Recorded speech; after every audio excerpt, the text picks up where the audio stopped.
If ever I should leave you, it would not be in Ladies and gentlemen, we are thrilled to have my next guest with us tonight. He is a 7-time Grammy winner and one of the most respected musicians and producers in pop music. Tonight, he's performing Both Sides of the Story from his new CD, Both Sides. It'll be released next Tuesday. Please welcome Phil Collins.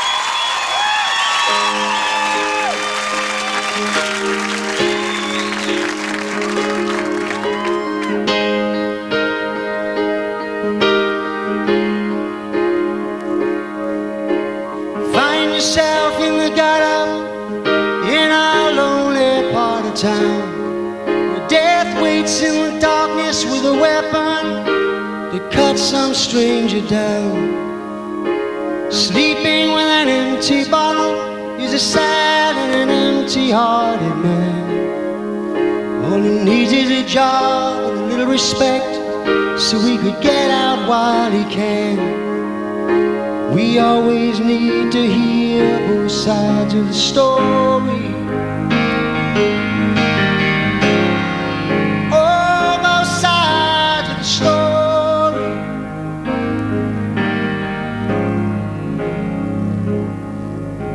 The neighborhood peace is shattered. It's the middle of the night. Young faces hide in the shadows while they watch their mother and father fight.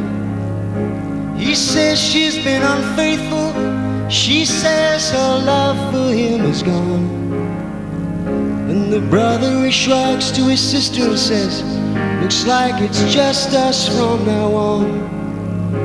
We always need to hear both sides of the story. And the lights are all on, the world is watching now.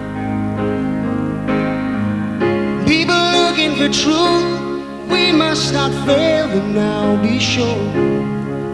Before we close our eyes and walk away from here,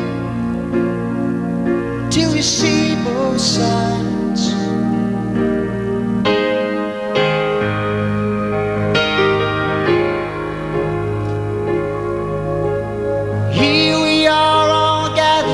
What seems to be the center of the storm. Neighbors once friendly now stand each side of the line that has been drawn. They've been fighting here for years, but now there's killing on the streets, and small coffins are lined up sadly, now united in defeat. We always need to hear both sides of the story. And the lights are all on, the world is watching now. People looking for truth, we must not fail them now, be sure. Well, before we close our eyes and walk away from here, till you hear both sides.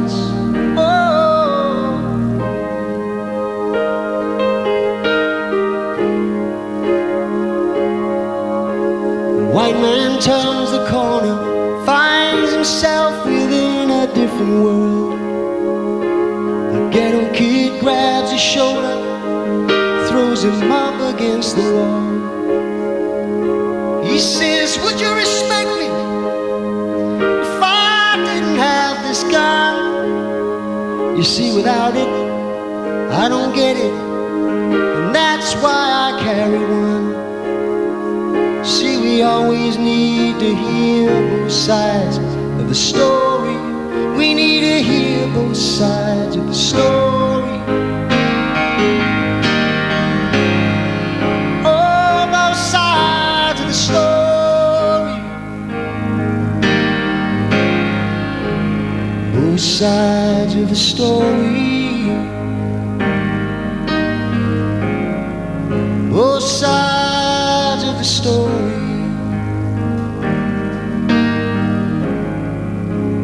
Must hear both sides of the story.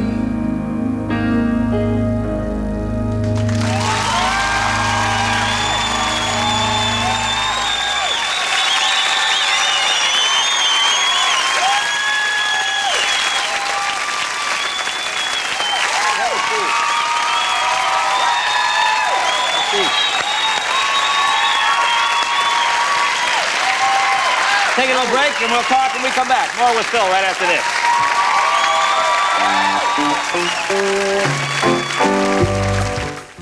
Talking with Phil Collins. And I'm doing Tom Jones in Dinner Theater, and I've got to run. Now we know what happened to Elvis. You must have worn a few of these in the early days with the first band. Not on your Nelly. No. Not on my Nelly? Not on your Nelly, no. Well, not on my Nelly, anyway. Now I see you doing more and more. You had a part in the HBO thing the band played on? Band played on, yes. A very important story. Yeah, terrific. I know you did Buster. You're doing more of the acting thing? I am trying to, yeah. It's sort of an educational type process, you know, you're sort of getting it out there and telling people that you want to do it. Yeah. The writers, the directors, the producers, but we're getting there, yeah. Well, I saw you in Buster, and of course, very impressive nude scene, ladies and gentlemen.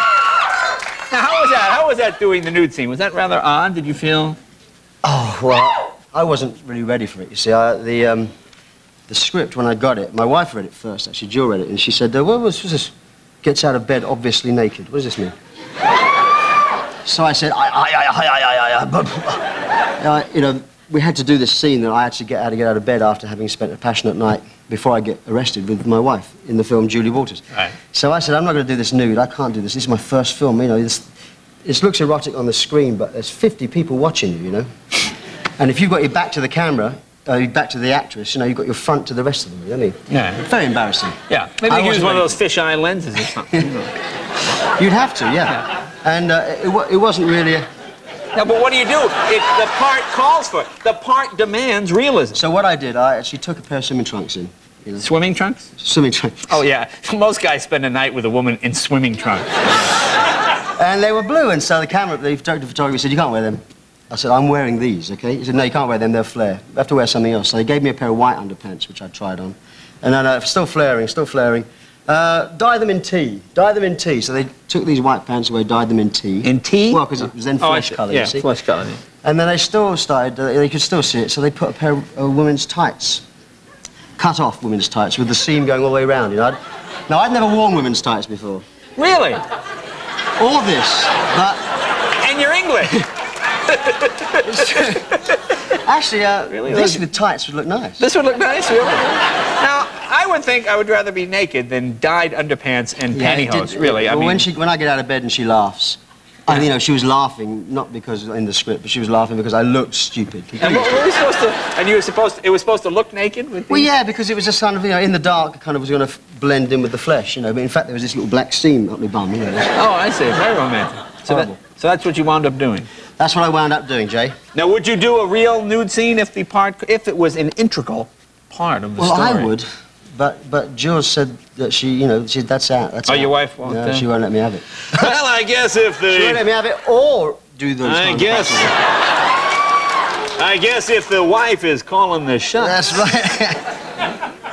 It's true, but I often wonder, actually, when you see the Basic Instinct and Fatal Attraction, how they actually do that stuff. I mean... Well, you know, I've stopped the action, and I can tell you. Yeah. So I freeze it frame by frame.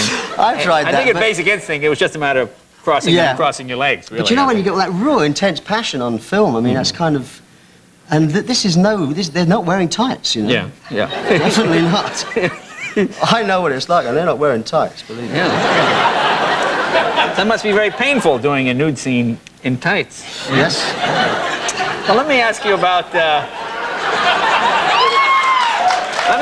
CD now. Did you really record this at your home? Is that true? Did I really record this in tights? No. Again, what you do in your private life. No, I recorded that at home, yeah. I did it all. I played everything myself. I produced it myself. You have a whole studio at your house, and you just... I've got a little 12-track.